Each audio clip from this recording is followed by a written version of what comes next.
الحمدللہ، توبہ چونکہ گمراہ اور مغضوب لوگوں کی راہ چھوڑ کر اللہ کی طرف ایک بندے کی واپسی کا نام ہے، اور ایسا اللہ کی جانب سے صراط مستقیم کی ہدایت پائے بغیر ناممکن ہے۔ اور یہ بھی یاد رہے کہ صراط مستقیم کی ہدایت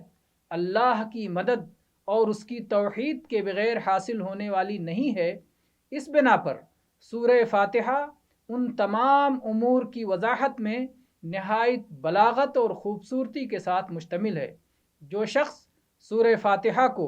علم و شہود اور حال و معرفت ہر اعتبار سے